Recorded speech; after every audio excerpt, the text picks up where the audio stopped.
Dear students and viewers of fine for channel, अस्सलाम वालेकुम। So students and viewers, I hope कि आप सब ठीक होंगे। तो स्टूडेंट्स, आज की वीडियो में हम रोटेशनल एंड सर्कुलर मोशन के लेक्चर नंबर 5 को हम डिस्कस करेंगे।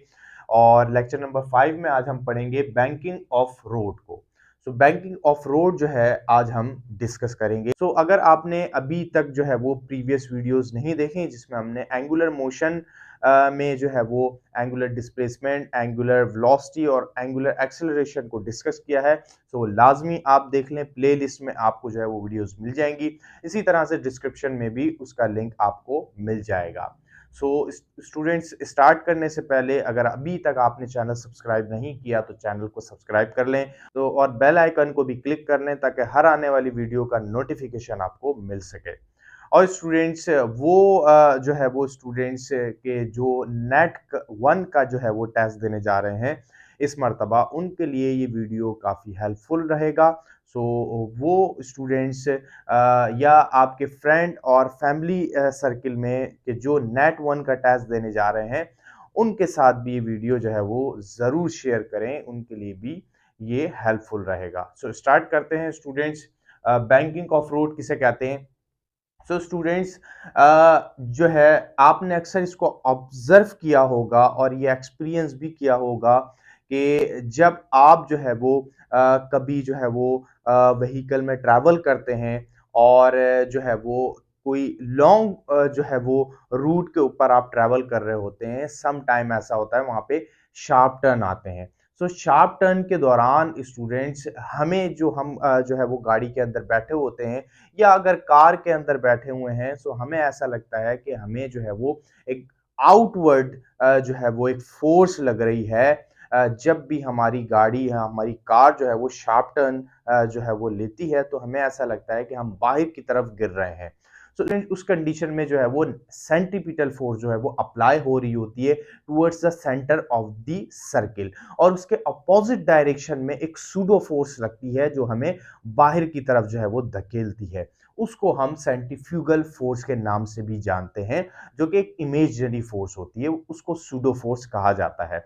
सो उस सूडो फोर्स की वजह से हम बाहर की तरफ जो है वो गिर रहे होते हैं, अपने आप को फील कर रहे होते हैं कि हम बाहर की तरफ जो है वो आउटवर्ड जो है वो हम धकेले जा रहे हैं, या आउटवर्ड जो है वो हमें जो है एक फोर्स लग रही है, वो सूडो फोर्स होती है। सो स्टूडेंट्स, ऐसी कंडीशन में बाज़-औक़ात क्या होता है कि जब कार ज़्यादा स्पीड में होती है, सो कार के गिरने का भी जो है वो अंदेशा रहता है, कार गिर भी सकती है। सो इसके रिस्क को ओवरकम करने के लिए स्टूडेंट्स क्या किया जाता है कि जब भी लॉन्ग रूट के ऊपर और इसी तरह से हाईवे पे जब इस तरह के शार्प टर्न आते हैं, तो वहाँ पर जो है वो रोड का लेवल, यानी कि रोड का जो एक एंड का जो लेवल होता है उसको जो है वो थोड़ा-सा रेज़ कर दिया जाता है, यानी कि उसकी जो है वो हाइट बढ़ा दी जाती है। दूसरे एंड का जो है वो एज होता है, वो रोड के लेवल पर ही होता है। इससे क्या होता है, गाड़ी जो है वो एक एंगल के ऊपर जो है वो ट्रैवल कर रही होती है, जिससे स्टूडेंट्स क्या होता है कि गाड़ी के गिरने का जो रिस्क है वो कम हो जाता है। सो इसलिए जो है वो रोड का लेवल जो है वो ऐसे शार्प टर्न में क्या किया जाता है, थोड़ा-सा रेज़ कर दिया जाता है। तो स्टूडेंट, जो रोड का लेवल जो है वो रेज़ कर दिया जाता है, उसको कहा जाता है बैंकिंग ऑफ रोड। ये जो है वो रोड का लेवल जो बैंक किया जाता है ताकि गाड़ी जो है वो गिरने से महफूज रहे ड्यू टू जो है वो सूडो फोर्स की वजह से। तो वहाँ पर जो है वो स्टूडेंट्स, क्या होता है कि जो है वो बैंकिंग ऑफ रोड की वजह से गाड़ी को एक सेफ्टी मिल जाती है और गाड़ी आसानी से जो है वो ट्रैवल कर सकती है। स्टूडेंट, जब भी जो है वो कार स्ट्रेट लाइन में ट्रैवल कर रही होती है, सो कार के जो टायर हैं और रोड के दरमियान जो है वो फ्रिक्शन होती है, जिसकी वजह से जो है वो कार जो है वो मूव कर रही होती है। और स्टूडेंट, जब कोई शार्प टर्न आता है, तो ये जो है जो फ्रिक्शन फोर्स होती है, ये जो है वो उसको सर्कुलर पाथ में या उसको शार्प टर्न लेने में जो है ये फ्रिक्शनल फोर्स नाकाफ़ी होती है, इनसफिशिएंट होती है। इसके लिए क्या किया जाता है, एक सफिशिएंट अमाउंट चाहिए होता है फ्रिक्शन का, ताकि वो सर्कुलर पाथ में जो है वो कार को आसानी से जो है वो मूव करवाए। सो वहाँ पर स्टूडेंट या तो रोड जो है उसकी रफनेस को बढ़ाया जाता है, फिर जो है स्टूडेंट्स रोड का जो लेवल है ये थोड़ा-सा रेज़ कर दिया जाता है, यानी कि उसको बैंक कर दिया जाता है, जिसको जो है वो बैंकिंग ऑफ रोड कहते हैं। अब हम डायग्राम की तरफ बढ़ते हैं, आप देख सकते हैं यहाँ पर ये बैंक रोड है, आप देख सकते हो यहाँ पर जो है एक कार जो है वो ट्रैवल कर रही है। सो इसको हम इसके वेट को जो है वो कंपोनेंट में रिज़ॉल्व करेंगे और इसकी जो है वो हम फिर इक्वेशन बनाएँगे और जो बैंकिंग ऑफ रोड है इसका एंगल भी बनाएँगे हम, जो इसको है जिसको जो है वो बैंकिंग जो है वो एंगल भी कहा जाता है, वो भी हम आगे इक्वेशन ड्राइव करते हैं इसकी। तो पहले आप ये समझ लें, लेट्स सपोज कि एक कार जो है वो ट्रैवल कर रही है। सो फ्रिक्शन जो होती है स्टूडेंट इसके टायर और रोड के दरमियान होती है। सो फ्रिक्शन की डायरेक्शन जो है वो स्टूडेंट्स इस तरफ होती है और यहाँ पर जो है वो जो कार है उसको जो है वो सेफ्टी मिल जाती है और इसकी ग्रिप जो है वो इजीली बन जाती है। जबकि अगर हम बात करें यहाँ पर इसके वेट की, तो स्टूडेंट्स का वेट की जो डायरेक्शन होती है वो यहाँ पर नीचे होगी, क्योंकि वेट हमेशा जो है वो डाउनवर्ड डायरेक्शन में होता है। अब यहाँ पे अगर रोड के लेवल पे बात करें तो रोड के लेवल पे इसका वेट जो है वो इस तरह से होगा, ऐसे परपेंडिकुलर, और जो इसका जो है वो नॉर्मल रिएक्शन है इस वेट का ये ऊपर की तरफ होगा। तो यहाँ पर जो इसका जो है ये वेट है जिसको n से रिप्रेजेंट कराया जा रहा है जो रोड के लेवल पर है, इसको हम जो है वो दो कंपोनेंट में रिजॉल्व करेंगे। इसी तरह सेंट्रीपिटल फोर्स कहाँ लग रही है इसको भी हम देखते हैं। इस डायग्राम में आप देख सकते हैं कि यहाँ पर जो है ये फोर्स है, फ्रिक्शनल फोर्स है, इसकी डायरेक्शन इस तरफ है और ये आप देख सकते हैं ये जो है इस कार का जो है वो वेट का वेक्टर है, जो कि ये जो इंक्लाइन है इसके जो है वो जो सरफेस है इसके परपेंडिकुलर है, यहाँ पर आप देख सकते हैं रोड के लेवल पर।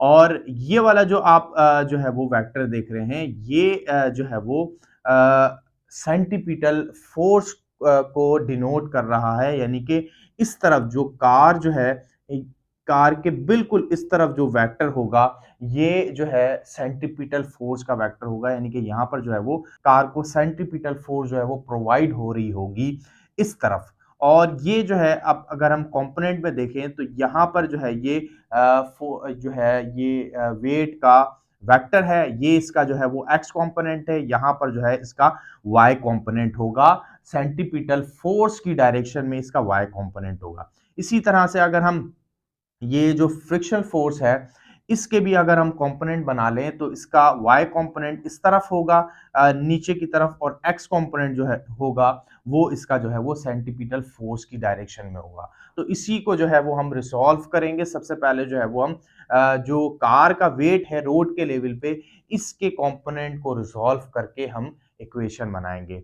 सो आगे बढ़ते हैं। सबसे पहले जो है वो आप डेफिनेशन देख सकते हैं, when a car moving at turns to provide it a necessary centripetal force. The road is constructed such that its outer edge is slightly raised by an angle theta above the level of inner edge. Such design road is known as banking of road. So ऐसे road को जो है वो banking of road कहा जाता है कि जिसका आउटर एज जो है वो थोड़ा सा रेज हो, उसकी हाइट जो है वो ज्यादा हो। ये आउटर एज है और ये इनर एज है रोड का। तो आउटर एज को जो है वो बढ़ा दिया जाता है, सो यहाँ पर जो है वो एक हाइट जो है वो क्रिएट कर दी जाती है, जिससे जो है ये रोड जो है वो बैंक हो जाता है। अब जो है वो हम आगे बढ़ते हैं। The horizontal and vertical component of forces, उसका जो है ये एक्स कंपोनेंट है और ये वाई कंपोनेंट है। सो एक्स कंपोनेंट जो है एन कॉस थीटा है और ये बराबर है एम जी के। एम जी यानी कि उसके वेट के बराबर है। तो यहां पर ये आप देख सकते हैं ये एक्स कंपोनेंट है, ये इसके वेट के बराबर है, क्योंकि जितना उस गाड़ी का वेट होगा उतना ही उसके ऊपर नॉर्मल रिएक्शन जो है वो लग रहा होगा अपवर्ड डायरेक्शन में। सो इसलिए ये एन कॉस थीटा बराबर हो गया एम जी के, दैट इज इक्वेशन नंबर 1, और इसको हमने इक्वेशन 1 कर दिया है। इसी तरह से अब हम बात करेंगे इसके जो है वो वाई कंपोनेंट की। तो वाई कंपोनेंट इसका यहां पर होगा इस तरफ जो है वो सेंटीपिटल फोर्स की डायरेक्शन में। ये हमारे पास y कंपोनेंट होगा n साइन थीटा, और n साइन थीटा जो है ये बराबर होगा mv स्क्वायर अपॉन r। जैसा कि मैंने आपको पहले ही बताया कि जो y कंपोनेंट है इसका, ये सेंटीपिटल फोर्स की डायरेक्शन में है। सेंटीपिटल फोर्स जो है वो इस तरफ होगी, क्योंकि सेंटर जो है वो सर्किल का, ये हमारे पास जो है वो बैंकिंग ऑफ रोड का लेवल है, और जो इसका इनर एज है ये इसका इनर एज है, जबकि जो सेंटर होगा सर्किल का, जिस सर्किल में ये ट्रैवल कर रही है, वो यहां पर कहीं होगा, इस तरफ होगा इसका, इस पूरे जो है वो रोड का सर्किल का सेंटर जो है वो इस तरफ होगा। यहां पर इसको सेंटीपिटल फोर्स जो है वो लग रही होगी, और इसके बिल्कुल अपोजिट यानी कि इस डायरेक्शन में होगी सूडो फोर्स, जिसको जो है वो सेंट्रीफ्यूगल फोर्स भी कहा जाता है, जो कि opposite to the direction of centripetal force होती है यहां पर। ये जो है हमारे पास सेंट्रीपिटल फोर्स आ गई mv स्क्वायर अपॉन r। अब जो है इन दोनों ही इक्वेशन को हमने क्या करना है, डिवाइड कर देना है। दोनों इक्वेशन को हम डिवाइड कर देंगे, इक्वेशन 2 को इक्वेशन 1 से डिवाइड कर देंगे, ये डिवाइड हो गया हमारे पास। और जब हम साइन थीटा को कॉस थीटा डिवाइड करते हैं तो हमारे पास टेन थीटा आता है, एन से एन कैंसिल हो जाएगा यहाँ से, और टेन थीटा बराबर हो जाएगा, ये आर जो है वो नीचे चला जाएगा, m से m कैंसिल हो जाएगा, और v square upon R G हो गया। अब स्टूडेंट ये हमारे पास इक्वेशन बनी है बैंकिंग ऑफ रोड के एंगल की। यहाँ पे जो बैंकिंग ऑफ रोड का ये एंगल है, angle of banking of road, ये एंगल जो है ये डिपेंड करेगा square of the velocity of car, यानी कि कार जो है वो कितनी स्पीड से ट्रेवल कर रही है, स्क्वायर ऑफ द स्पीड के हिसाब से ये जो है वो एंगल हमें रखना होगा। अगर उसकी स्पीड ज्यादा है तो उस हिसाब से एंगल भी हमें बढ़ाना पड़ेगा। जो बैंकिंग ऑफ रोड का जो एंगल है वो अगर कार की स्पीड ज्यादा होगी तो इसको भी इंक्रीज करना होगा, जब जाके इसको नेसेसरी सेंटीपिटल फोर्स प्रोवाइड होगी और ये कार बैलेंस रहेगी।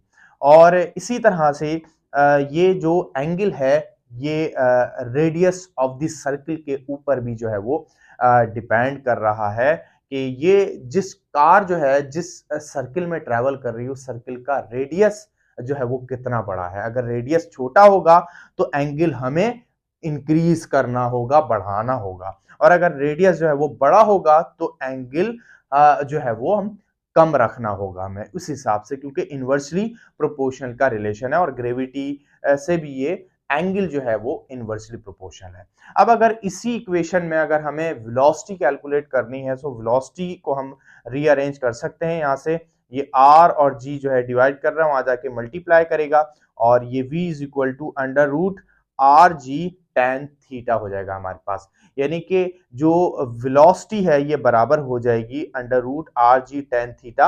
यानी कि अगर हमें रेडियस ऑफ द सर्किल पता है, हमें एंगल अगर हमें पता है बैंकिंग ऑफ रोड का, वैल्यू ऑफ जी जो है ये पता है जो कि कांस्टेंट होती है, हम आसानी से कार की स्पीड जो है वो कैलकुलेट कर सकते हैं इस फॉर्मूले से। स्टूडेंट्स ये जो है वो बैंकिंग ऑफ रोड और इसकी जो है वो इक्वेशन, और बैंकिंग ऑफ रोड जो है ये किन क्वांटिटीज पे डिपेंड करता है, स्पीड पे, रेडियस ऑफ द सर्किल पे, और वैल्यू ऑफ जी पे जो है ये डिपेंड करता है। अब स्टूडेंट्स इसकी जो है वो ज़रूरत क्यों पड़ती है? स्टूडेंट्स इसकी ज़रूरत जो है वो हमें इसलिए पड़ती है क्योंकि जब भी जो है वो कार ट्रैवल कर रही होगी, फास्ट मूविंग ट्रैवल कर रही होगी, और जो है अगर रोड पे शार्प टर्न आ जाए तो उस कंडीशन में जो है वो डिस्ट्रक्शन का जो रिस्क है वो जो है वो बढ़ जाता है। उसके रिस्क को ओवरकम करने के लिए हमें, हमारे पास दो कंडीशन होती हैं, या तो हम उस जगह की फ्रिक्शन जो है वो कार के टायर और रोड में बढ़ा दें, और वो कैसे बढ़ानी होगी, या तो हम रोड की जो रफनेस है उसको जो है वो इंक्रीज कर दें, या अगर ये नहीं कर सकते क्योंकि बाज़ औक़ात ऐसा होता है रोड की रफनेस को इंक्रीज करने से जो टायर होते हैं गाड़ियों के वो जो है वो खराब हो जाते हैं, इसलिए उसको भी जो है वो ज्यादा रफनेस नहीं रखा जा सकता। लिहाजा दूसरा ऑप्शन क्या होता है कि रोड को जो है वो आउटर एज जो हो रोड का उसको जो है वो रेस कर दिया जाए, यानी कि बैंकिंग ऑफ रोड जो है वो कर दिया जाए शार्प टर्न की जगह। सो उसकी जगह क्या होगा कि कार को जो है वो नेसेसरी सेंट्रीपिटल फोर्स मिलेगी और वो आसानी से ज़्यादा स्पीड में भी ट्रैवल कर सकती है। सो स्टूडेंट्स, ये जो है वो आज का टॉपिक, आई होप कि आप सबको क्लियर हुआ होगा। इसमें कोई भी क्वेश्चन हो तो कमेंट सेक्शन में ज़रूर करें। वीडियो को अपने वो सर्किल में ज़रूर शेयर करें और अपना बहुत सा ख्याल रखें। मिलते हैं आपसे नेक्स्ट वीडियो लेक्चर में। जब तक के लिए थैंक यू सो मच। अल्लाह हाफ़िज़।